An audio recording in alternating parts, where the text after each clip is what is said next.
మన ఫాలోవర్ జ్యోతి గారు నల్గొండలో ఉంటారు. ఆ మేడం అన్నారు, మేడం నేను కూడా ఎప్పటి నుంచో వీడియోలు చూస్తుంటే నన్ను గుర్తుపెట్టుకోవట్లేదు, మొక్క పంపిస్తాన్నారు పంపించలేదు అని అడిగారు. దాని గురించి నిన్న కామెంట్ రూపంలో చెప్పాను.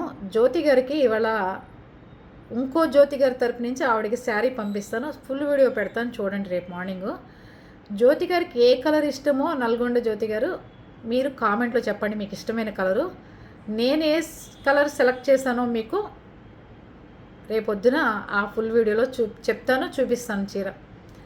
మన ఫాలోవర్స్ అందరూ కూడా ఏ కలర్ సెలెక్ట్ చేశాను అనేది మీరు అందరూ కామెంట్లోకి వచ్చి కామెంట్ పెట్టండి. ఇంకోటి, అందరూ మొక్కలు అందలేదు, లేకపోతే మీకు సగం మందికి ఇచ్చే సగం మందికి ఇస్తుంటే మీకు ఏమైనా బాధ అనిపిస్తే చెప్పండి. ఈ రోజు నుంచి జ్యోతి గారికి ఇచ్చేసిన తర్వాత ఆపేస్తాను. నాకు కూడా అనిపిస్తుంది, అందరూ చూస్తున్నారు కదా, నేను కొంతమందికి ఇవ్వగలుగుతున్నాను, తక్కిన వాళ్ళు ఎవరైనా బాధపడుతున్నారా అని మీకు ఏమైనా అనిపిస్తే చెప్పండి. ఇంకా జ్యోతి గారికి ఇచ్చేసిన తర్వాత ఆపేసి ఎలా చేయాలి ప్లాన్ అనేది మళ్ళీ మొదలు పెడదాం. ఏమంటారు? ఓకేనా? మీరు కామెంట్లో ఏం కలరో చెప్పేయాలి. మరి